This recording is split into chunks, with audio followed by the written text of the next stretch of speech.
呢位師兄師姐，如果你屋企部冷氣、雪櫃或者洗衣機已經用咗好多年，又嘈又食電，但係又唔捨得換，咁你今日真係要留心聽清楚啦，因為今次呢個消息真係大件夾抵食。中電最近推出咗個節能家電更換計劃，唔係講玩，最高資助額竟然去到5400蚊，而且最震撼嘅係，原來除咗攞綜援嘅家庭之外，連攞緊長者生活津貼嘅老人家都有份申請。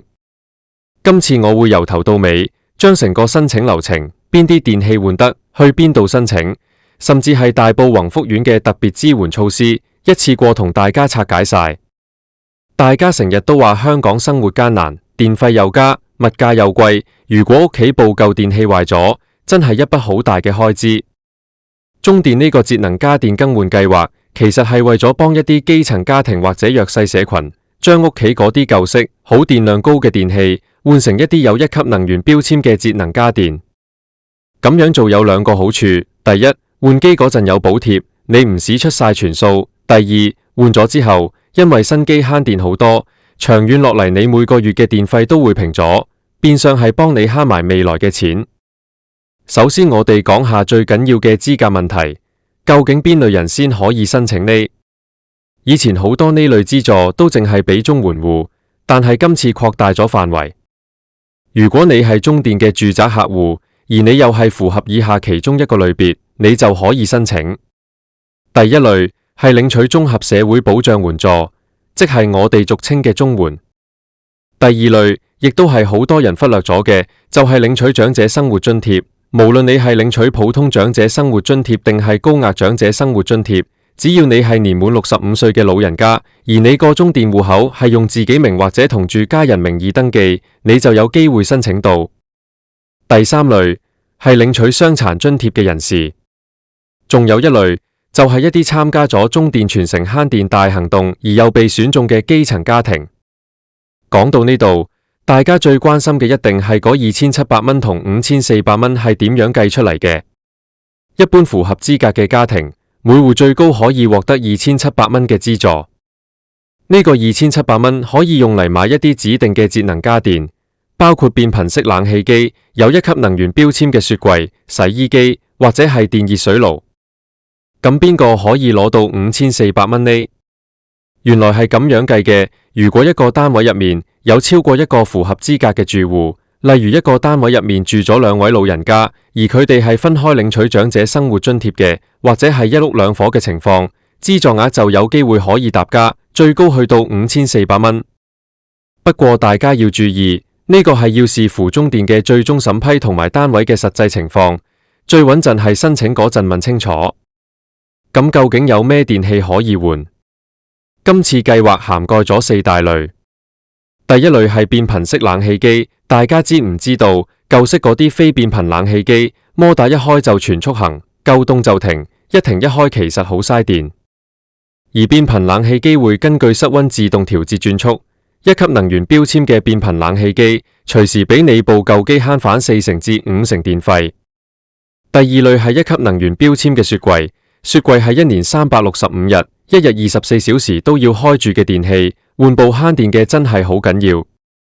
第三類係洗衣機，同樣要係1級能源標籤。第四類係電熱水爐，呢個對於一啲仲用緊舊式熱水爐嘅老人家嚟講，換個效率高啲嘅熱水爐，沖涼都暖啲之餘，又可以確保安全。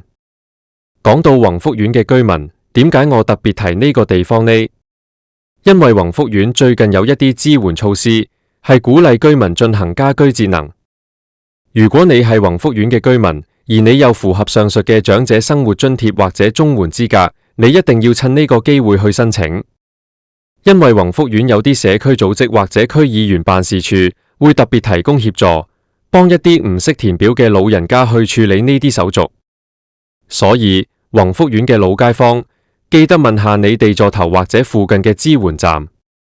申請流程其實唔算太複雜，但係一定要跟足。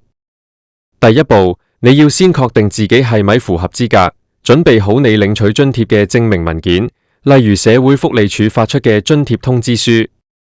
第二步，你要揾一間參與咗呢個計劃嘅指定零售商。注意啦，唔係隨便去一間電器鋪買完攞張收據就得，你一定要去中電指定嘅零售商名單入面嘅鋪頭。第三步，喺鋪頭揀啱你想要嘅家電，確保嗰部機係喺名單之內，通常係1級能源標籤嘅產品。第四步，填妥申請表格，連同證明文件影印本交返去。為咗方便大家，中電喺唔同區都設有申請中心或者協助點。如果你住喺九龍或者新界，可以去以下呢啲地方查詢同遞交表格。首先係深水埗嘅中電客戶服務中心，地址係深水埗元州街132號地下。深水埗區好多老人家，呢度老街坊最熟路。跟住係大埔區，大埔區嘅朋友可以去大埔廣福道51至59號地下。另外，屯門、元朗、觀塘呢啲地區都有相關嘅中心。如果你唔方便親自去，亦都可以考慮叫後生仔幫你喺網上下載表格，或者打中電嘅熱線電話26782678，記住啦，係26782678。有一點大家一定要記住，呢個資助唔係現金直接存入你銀行戶口，而係以資助券或者直接抵銷嘅形式發放。即係話，你去買部3000蚊嘅冷氣機，如果你有2700蚊資助，你可能只需要現場俾300蚊就得，或者係由零售商幫你申領返嗰筆數。每間零售商嘅做法可能略有不同，所以入去買機之前，一定要問清楚，我想用中電節能家電更換計劃個補貼係點樣操作嘅呢？再同大家講多啲關於1級能源標籤嘅資訊。大家平時買電器會見到有個綠色、黃色、紅色嘅標籤，1級係最慳電，5級係最食電。根據統計，用1級能源標籤嘅雪櫃，比起5級嘅，一年可以慳返成幾百蚊電費。如果你部舊機已經用咗超過10年，佢嘅效率可能連5級都冇。所以今次資助你換1級能源標籤嘅電器，真係幫你長遠減輕生活負擔。仲有啊，如果你屋企有舊電器要搬走，好多時零售商都會提供4電1腦嘅回收服務。大家換新機嘅時候，記得問埋佢哋會唔會幫手搬走部舊機。通常換冷氣機、雪櫃、洗衣機呢啲大嘢，政府都有法定嘅回收渠道，大家唔好隨便掉喺垃圾站，咁樣唔環保之餘，又可能俾人罰款。講到呢度，可能有人會問，如果我已經換咗機，可唔可以追返嗰筆資助？答案係唔得嘅。呢個計劃必須要係先申請後買機，或者係喺購買嘅同時進行申請程序。如果你已經喺半年前買咗機，而家先攞張收據去申請，中電係唔會受理嘅。所以大家一定要忍一忍手，睇完我呢條片，攞晒資料，去中心問清楚晒，先至好去買機。另外，我想特別提醒一啲獨居長者，如果你領取緊長者生活津貼，但係唔識點樣填表，或者唔知邊啲型號先至符合標準，你可以去揾你地區內嘅長者鄰舍中心。呢啲中心嘅社工或者義工，通常都好熟悉呢類政府或者公用事業公司嘅資助計劃，佢哋可以幫你影印文件、填表，甚至陪你去揀電器。特別係宏福苑或者大埔區嘅街坊，嗰邊嘅社區支援網絡做得好唔錯，大家唔好怕醜，要主動問人。對於5400蚊嘅資助，我想再深入少少講。好多時一啲大家庭或者係分租房，當然要有獨立中電電表。如果有2個完全獨立嘅長者或者綜援個案住埋一齊，佢哋係可以分別申請。但係要注意，中電會審查個單位係咪真係有多於1個合資格住戶。如果你係一對夫婦，2個人都攞緊長者生活津貼，但係共用1個中電戶口，咁通常都係當1個住戶計，即係2700蚊。但如果係2兄弟或者2家人合住，情況就唔同。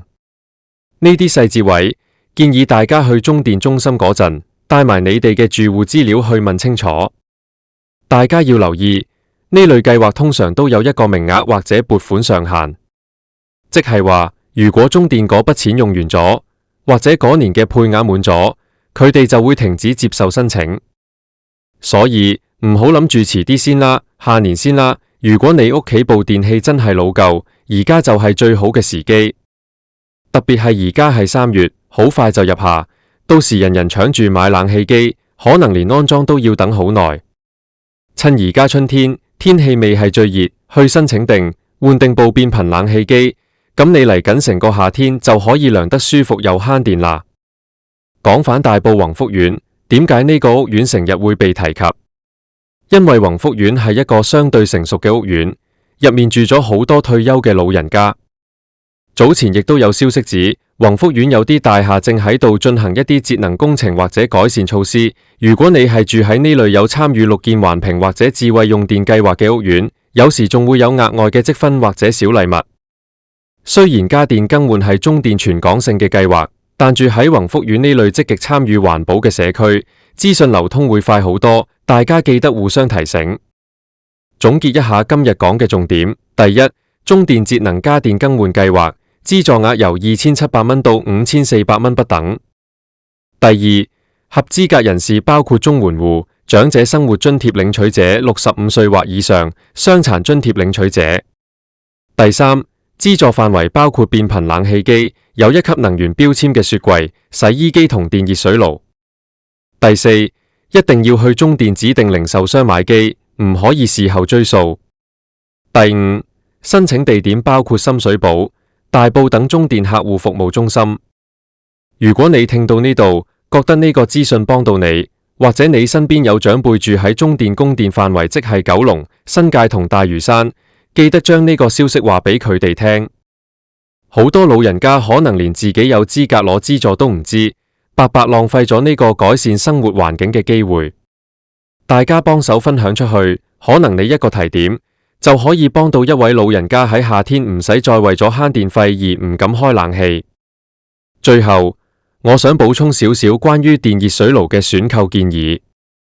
如果你係打算換電熱水爐，記得要揀一啲有儲水式而又標榜高效保溫嘅，或者係近年流行嘅速熱式1級能源標籤型號。咁樣老人家喺冬天沖涼嘅時候，就唔使等好耐先有熱水，又可以避免水溫忽冷忽熱，安全又舒服。好啦，今日嘅資訊就分享到呢度。大家記住，唔好等電器壞咗先至急住去換，趁而家有資助，早買早享受，仲可以幫你慳電費。如果你對申請程序仲有啲咩唔明白，可以直接留言問我，或者去我頭先講嗰啲中電中心直接查詢。